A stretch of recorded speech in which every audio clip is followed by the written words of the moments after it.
Hagamos este ejercicio que me parece como entretenido. Ya. ¿Qué es? Ya es una unión apernada de dos piezas de madera. En el fondo, como que esto es algo que podrían hacer fácilmente en algún proyecto de taller, porque les encanta hacer estas cosas. Entonces, ¿en qué consiste? Consiste en que tienen como un listón de madera que está para allá, unido por un perno, atravesado por un perno, y los dos pedazos de madera que están a los costados de este listón, ¿verdad? Es como la mitad del listón grande. Entonces, ese listón grande que está ahí, ese listón, ese, mide 10 por 10. En cambio, este mide 50 por 10. O sea, 5 por 10. ¿Ya? Entonces, como que, ya, y eso está unido por un perno. Y esto está sometido a una fuerza, ya, o sea, en el fondo una fuerza P a cada lado. Lo que pasa es que se distribuye P medios, y acá tienes P. ¿Sí?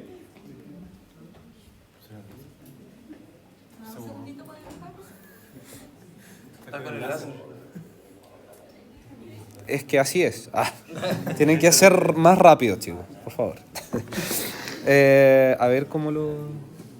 Ya, entonces, acá tenemos una fuerza P, y esa fuerza P se divide, por ejemplo, P partido por 2, y acá P partido por 2. Entonces cada listón soporta P medios. Ya, ¿dónde está lo interesante? Ya, entonces, la figura muestra una unión apernada de tres piezas de madera de pino radiata G1. ¿Ya? L igual 10, o sea, en el fondo ese valor de ahí, eso es 10 centímetros. Determina la carga máxima P que puede soportar la unión antes de que ocurra la falla por corte. Determina el diámetro mínimo que debe tener el perno para soportar la carga máxima determinada por el punto anterior. Es súper interesante este ejercicio. ¿Por qué? Porque ¿de qué depende la carga máxima que puede soportar al corte esa unión?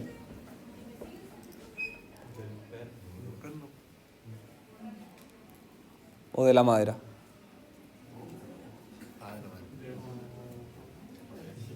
Bueno, va a depender igual del diámetro del perno. ¿Ya? Ya, pero en este caso en particular, lo que quiero que vean es una cosa. Cuando yo tiro de la madera para allá, o la comprimo, no es lo mismo, ya. Y acá, por ejemplo, no es lo mismo tirar que comprimir. ¿Por qué? Porque cuando yo tiro, este pedacito de madera,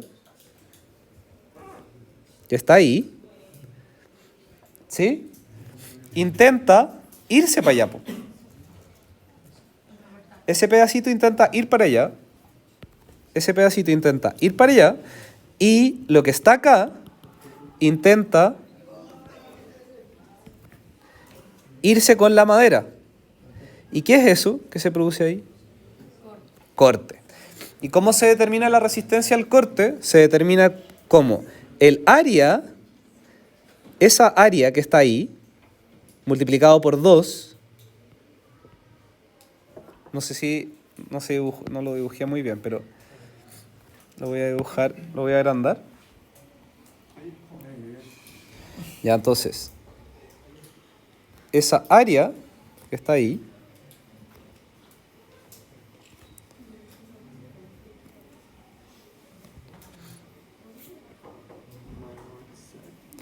entonces,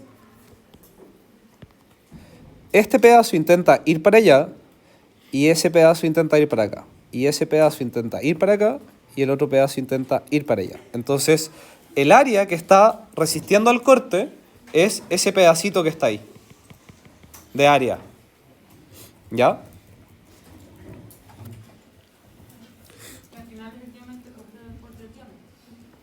No tiene nada que ver el diámetro. Es simplemente... Porque si te fijas no tiene nada que ver el diámetro, porque el perno puede ser más grande o más chico, y voy a tener exactamente los mismos pedazos.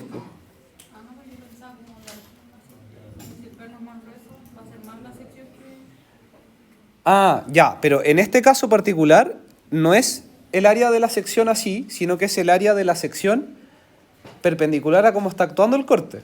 Como el corte está actuando así, la sección es esa. O sea, en el fondo, la sección que está actuando es esta que está acá. ¿Sí? Entonces da lo mismo el tamaño del perno. Ya, porque yo lo que quiero, en el fondo, es saber cuánto es esa área que está ahí. Ahí está. Esa área que está ahí. Yo sé que esa área es, en este caso, 5 centímetros, ya, por ese largo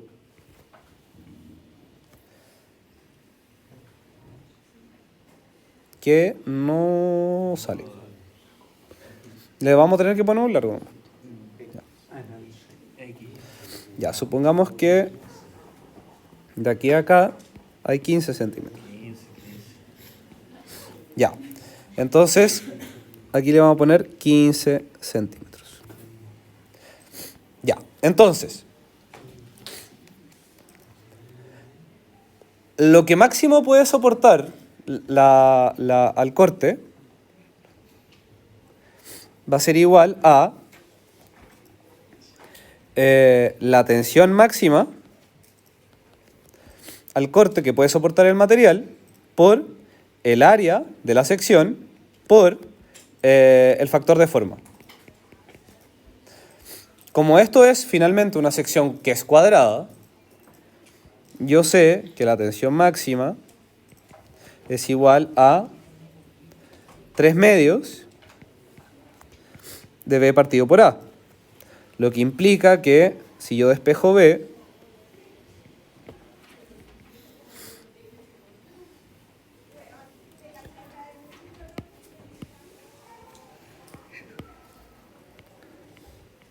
va a ser igual a la tensión máxima por el área por 2/3.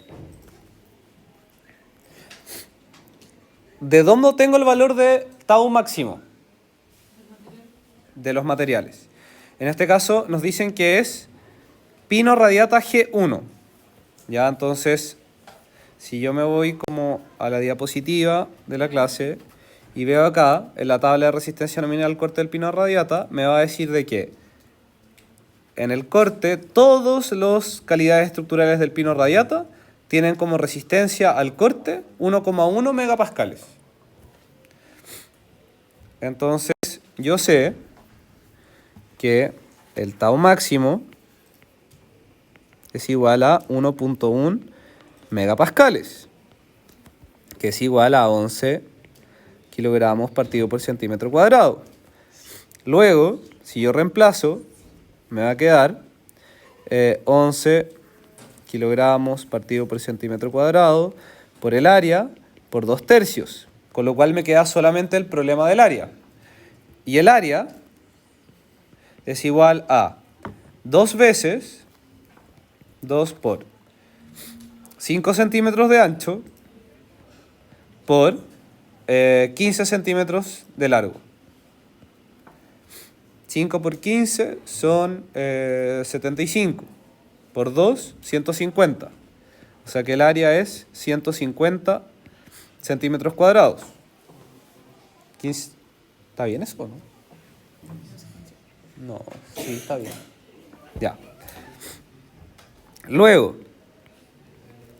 11.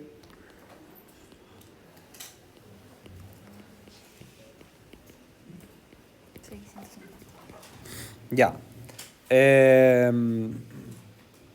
Eso me da 100, eso me da 1100. Entonces,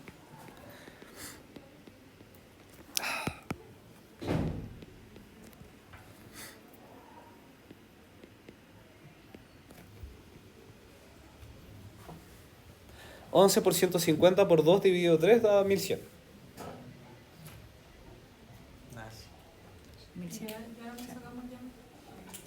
¿El diámetro? Ah, ya. Ya, entonces, eso es lo máximo que puede soportar la madera, ¿verdad?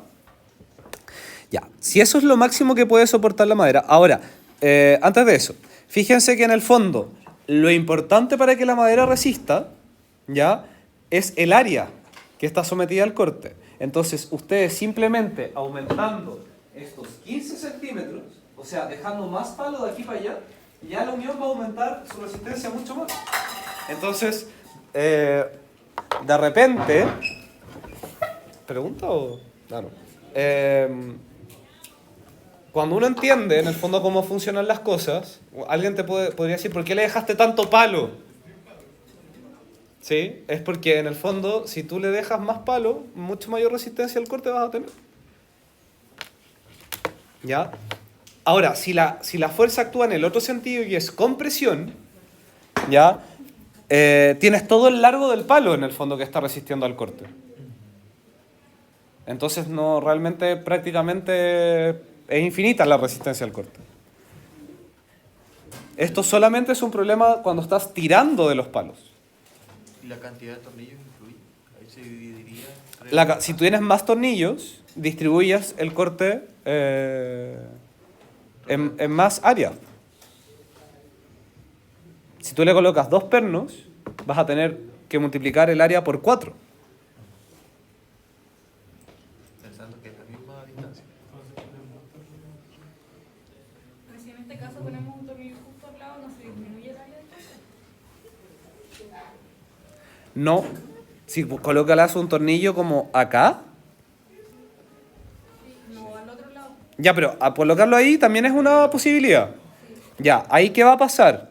Tienes que sumar ese pedacito de área más el pedacito de área que está más atrás. O sea, aumentarías, pero no es tan relevante como que si tú pusieras la unión ahí, arriba. De hecho, es por esa razón que yo no sé si ustedes lo han visto, pero las uniones en madera, por lo general, tienen como este tipo de formas.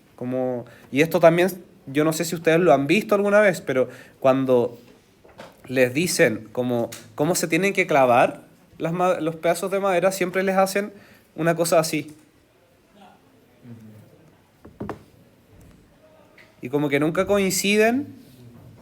No sé si lo han visto alguna vez. ¿Lo han visto?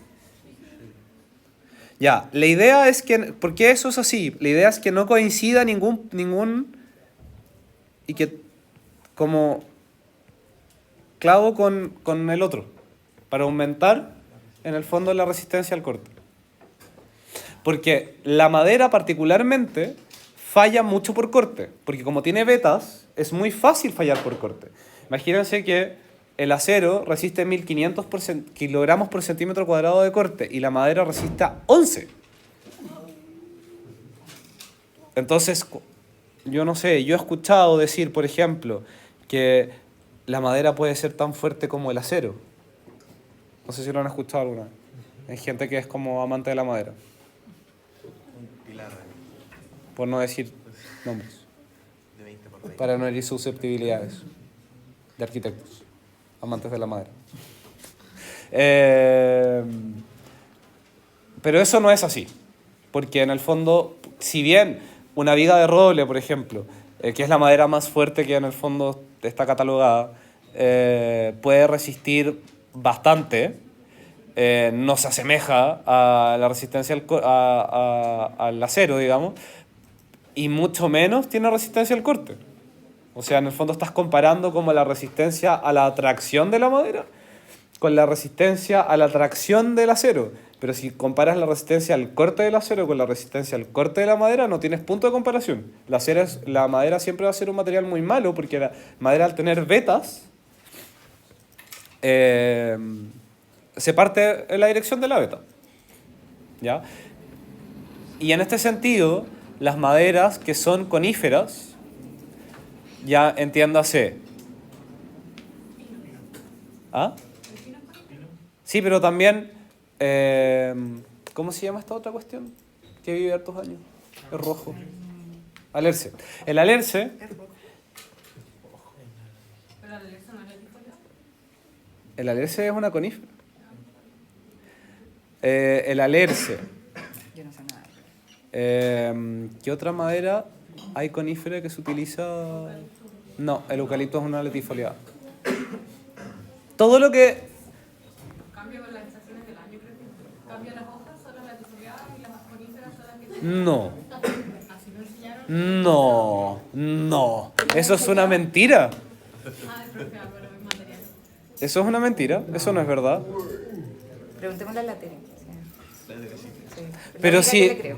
pero si hay latifoliadas que son siempre verdes. El coihue.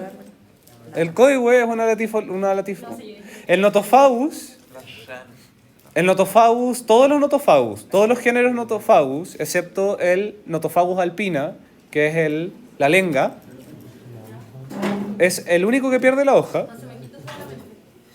Sí, no tiene nada que ver. El canelo es una latifoliada y es siempre verde. Ya, el pino siempre es verde. Nunca pierde la hoja. Pero el pino es conífera. Entonces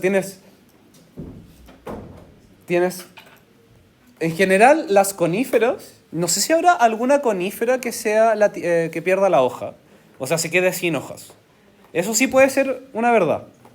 Que hayan coníferas que sean siempre verdes, que no sean siempre, o sea, que todas las coníferas son siempre verdes. Pero hay latifoliadas siempre verdes y latifoliadas que pierden la hoja. Ya, bueno, pero todos los coihues chilenos, que son notofagus, a diferencia de los coihues europeos, que son, o sea, los robles europeos, que son género Quercus, que también tienes varias especies, por ejemplo, el Quercus suber, ¿es el corcho? Bueno, el corcho de la champaña o del vino, es la corteza de un roble, que es de género Quercus. Todos los robles europeos son de género Quercus, mientras que los robles chilenos son todos de género Notofagus. En realidad no son la misma especie, ni siquiera no tienen nada que ver un roble europeo con un roble chileno. La diferencia es que se parecen, y por eso en el fondo le dicen robles. Y además coincide que las maderas son ambas de buena calidad, pero un roble europeo es más resistente que un roble chileno. Y de los robles chilenos, solamente el Notofagus alpina, que es la lenga, pierde la hoja, porque el coihue dambeye o dimbeye, el Notofagus dimbeye, que es el que da el típico que da, bueno, no sé si todos dan fruto, el típico coihue que hay acá, ese no pierde la hoja. Ya nos perdió todo. ¿Dejaste de grabar? Y ya, pero eso no es lo relevante. Lo relevante es que las coníferas no tienen maderas que son densas y tienen maderas que tienen la fibra muy marcada. Por eso es fácil hacer tejuelas de alerce. Y hay tejuelas de otras maderas, como las tejuelas de canelo, por ejemplo, que es una latifoliada. Pero las tejuelas de canelo son aserradas, no se parten con hacha. Ya, porque las latifoliadas tienen la particularidad, como también el eucaliptus, tienen la particularidad de que las fibras de las maderas son mucho más, como no son tan verticales, no sé cómo explicarlo. Ya, entonces, esto hace que las maderas de las latifoliadas resistan mucho más al corte que las maderas de las coníferas. Por eso el alerce es una madera muy mala, en todos los aspectos mecánicos que puede ser. Se astilla, es poco densa, es difícil de tallar, porque al ser astillable, en el fondo, no puedes hacer una moldura de alerce, porque en el fondo le pasas la fresa y le va a sacar un pedazo. Tiene la ventaja de que es muy fácil cortarla en la dirección de la veta, así como la madera balsa, entonces puedes sacar rápidamente tejuelas.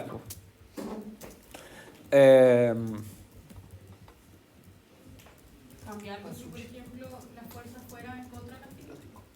Porque en este caso Sí, están a favor. ya, en este caso están a favor. Para la norma, no. Para la norma es la misma resistencia. Y para la realidad también es lo mismo. Aunque, claro, en la realidad es más fácil cortar a lo largo de la fibra que cortar en contra de la fibra. Pero acuérdate que el corte actúa tridimensionalmente. O sea, cuando tú haces esto, también se genera esto. Entonces, en el fondo, siempre se corta en la dirección de la fibra. Lo que pasa es que no va a fallar así, va a fallar así. Si ustedes van, por ejemplo, a la Casa del Diamante, ¿ubican la Casa del Diamante? Es interesante la Casa del Diamante porque... ¿Saben de qué estoy hablando, no? Inacap, Bikram Yoga, atrás, Casa Grande. Centro de 3 obesidad. pisos. Se los voy a buscar. Basta de referenciar al centro de obesidad, por favor. Hay una weá que dice, un letrero gigante que dice Centro de Obesidad y atrás de eso está la Casa del Diamante. ¿Ah? ¿Dónde está Yoga Bikram? ¿Tú? Como que tú subes como por Guillermo Gallardo y llegas al final de Guillermo Gallardo, Lo estoy buscando. No me eches. No, pero porque Camila está hablando. sí, pero no sé si es 0,6 el factor. Se ve a la... Ahora sí, Michelle, con lentes. Está la bajada de Santa Teresa. Entre Santa Teresa y Guillermo Gallardo, justo en el cruce, más bajito.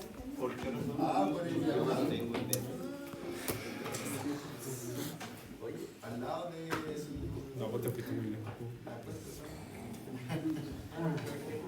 ¿Dónde estás?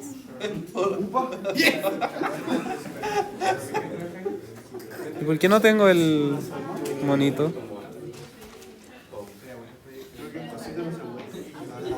Ah, como para llevarlo hasta allá. ¿O me fui a la chucha? No, sí, no. No, Personita. no, pues acá es. Está bien, Rocky. Ahí está. Ahí. Voy a dejarte. Ah, ya, mira, me aparece hasta la foto. ¿Ven? ¿Eso? ¿Qué está ahí? ¿Lo alcanzan a ver? Eso. Bueno, tiene unas tremendas vigas de coigüe, me imagino que eso. Pero ¿ven ese corte? Falla por corte. No es que el edificio se vaya a caer. Si lo que pasó ahí, y en el fondo, lo que pasó ahí fue en el fondo que lo que tienes ahí es una falla por corte, pero sigues teniendo dos tremendos pedazos de palo, digamos. Es la diferencia entre tener... Es la diferencia entre tener... A ver si tengo... Ahí está. Es la diferencia entre tener la viga completa así, como esto que está acá abajo, eso que está ahí, entre tenerla como íntegra y tener dos pedazos separados. Cuando ya está cortada, lo que tienes en realidad son dos tablas, una arriba de la otra. Sigue resistiendo. No es que se vaya a caer el edificio, pero no resiste tanto como si no estuviese cortada. ¿Ya? Y eso sucede básicamente porque la madera es muy susceptible a la falla por corte.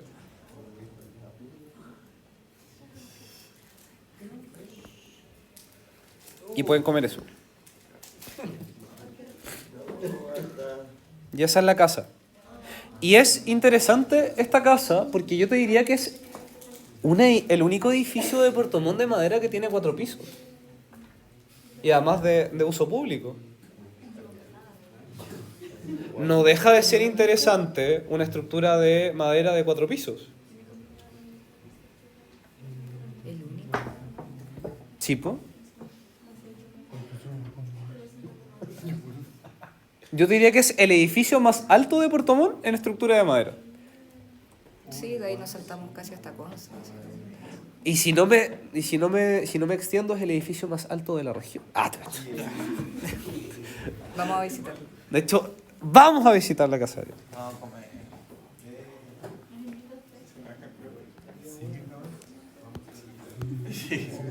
El de atrás, el de atrás. Se vende. Miren ahí. No sé si lo alcanzan a ver ahí arriba. Yo lo veo mejor acá, pero... Es muy proyecto de título. Miren, ¿ven ahí el tremendo corte de la viga? Atrás igual, allá atrás. ¿Atrás? Al fondo. No, la pared allá. Ahí está el vidrio, el vidrio. Allá yo vi la de allá. Ahí tiene unas fletinas con eso. Para evitar el más. Ya, y fíjense que es súper interesante este caso. Ya, pero... Perdón que insista, pero... Ya. Pero fíjense, claro, imagínense que acá es tanto así que le pusieron esa cuestión de ahí. ¿Lo ven? ¿Ven la tremenda grieta que hay ahí? Y le mandaron ahí la cuestión. ¿Eso fue por peso o por como porque cuando hace la madera se agrieta cuando hace el cambio de secado como rápido? Ya. Eso es una... Porque yo no he dicho cómo falló. Yo siempre he dicho que... Solamente he dicho que la falla ha sido por corte. Yo no dije que esto falló porque el peso del edificio es mucho ni nada. Lo más probable es lo que tú dices, que en el fondo, como se deben haber cortado estas basas, ¿cómo se llama esto?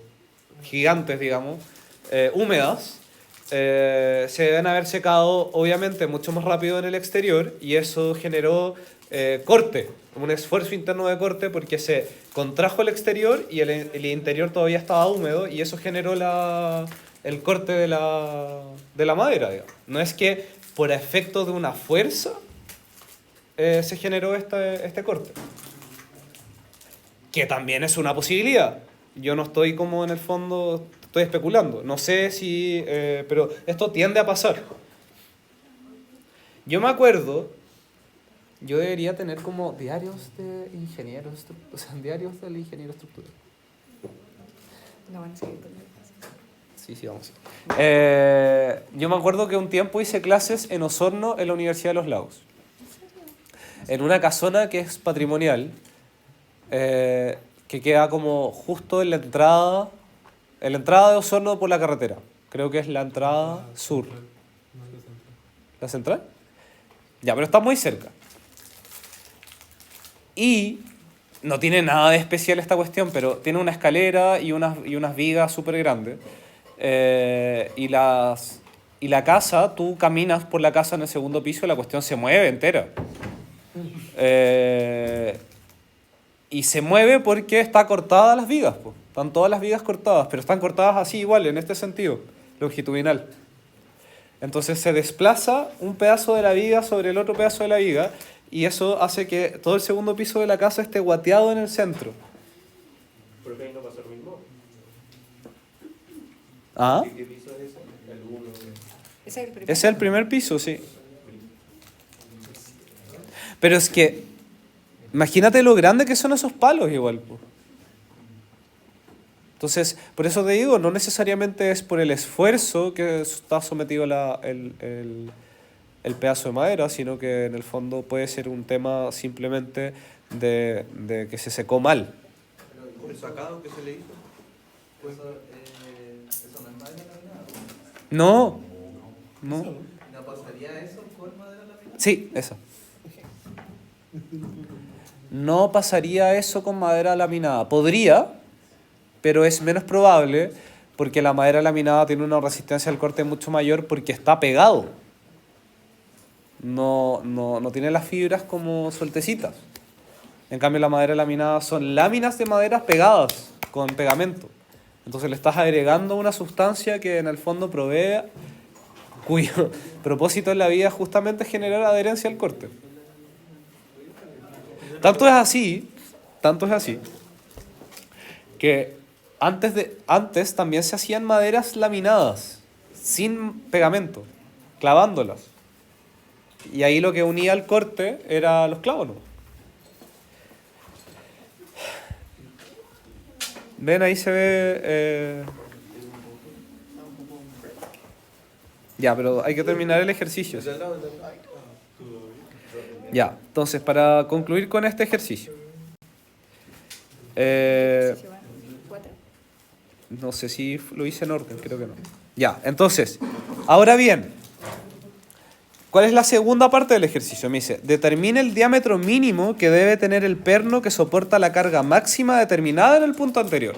Entonces, la carga máxima determinada en el punto anterior eran 1100 kilogramos. ¿Por qué era la carga máxima? Porque era la carga máxima que podía soportar las piezas de madera. Ahora, acá hay una pequeña trampa, porque nosotros determinamos la resistencia al corte de la pieza de madera de un ladito nomás. pero está duplicada al otro lado. Entonces la carga máxima que puede soportar esa unión es el doble. Porque tengo dos palos, no uno solo. Si lo quieres ver de la otra manera, el palo central, que es uno solo, es el doble de grueso que el que nosotros calculamos. Entonces, en realidad, la carga máxima que puede soportar es 2.200 kilogramos. ¿Se entiende eso? Porque tengo dos palos. Nosotros determinamos la resistencia al corte de uno solo. ¿Y no habría que sumar el del medio, güey? O sea, sacando el cálculo y sumando el... Es que es lo mismo, po. O sea, no, porque en el fondo un palo tira para allá, que podría soportar 2.200, y después tengo los otros dos palos que cada uno soporta 1.100. Eso.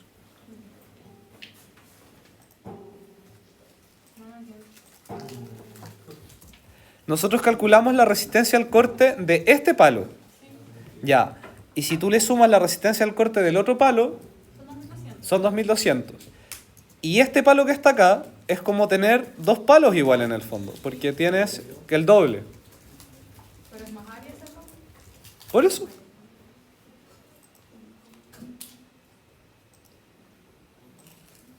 ¿No habría que calcular de nuevo desde el medio? Podrías, pero te daría el mismo resultado. Lo que podría cambiar es que, por ejemplo, el palo del medio llegara mucho más allá de lo que llega el otro, y ahí sí, esa área de ahí hasta ahí, sí sería un área distinta. Pero si esto que está acá también es 15 centímetros, no es la misma área. Ah, pero es 15. No lo había dicho, pero sí. Ah, ya, ahora sí. Sí. Ya. Ya, ahora sí, ya que bueno. Añadir página después. Entonces, ya. Entonces, en el punto 2 nos dice, determina el diámetro mínimo que debe tener el perno para que soporte la carga máxima determinada del punto anterior. Ya, entonces aquí, si yo sé que la resistencia al corte es igual a la tensión máxima por el área, por el factor de forma, y yo sé que la tensión máxima de una sección circular está determinado por la fórmula 4/3 partido de B por A. 4/3 partido por A. Esto me va a quedar B es igual a la tensión máxima por el área por 3/4. Luego, la tensión máxima del acero es 0.6 por sigma i por el área del círculo, porque es un perno, que es pi por d al cuadrado partido por 4, por el factor de forma, que es 3/4. Luego, el Bn yo sé que es 2.200 kilogramos. Por lo tanto, me va a quedar 2.200 kilogramos igual a 0.6 por sigma i por pi por d al cuadrado partido por 4 por 3/4. Si yo considero que sigma i es igual a 2.500 kilogramos partido por centímetro cuadrado, me va a quedar 2.200 kilogramos igual a 0.6 por 2.500 kilogramos partido por centímetro cuadrado por pi por d al cuadrado partido por 4 por 3 partido por 4. Lo único que hay en esa ecuación que yo no conozco es el diámetro. Entonces, despejando el diámetro, me va a quedar que d al cuadrado es igual a 2.200 kilogramos por 16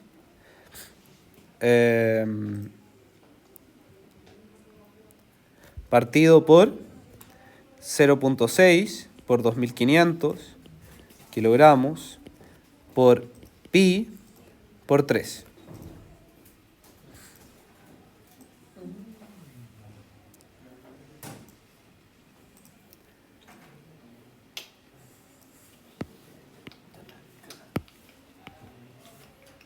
Ahí está.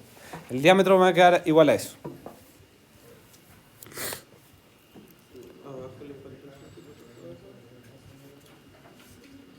El de 2500 centímetros cuadrados. Ah, sí. Ya, entonces aquí borramos esos. Centímetros pasa para arriba. 2200 por 16.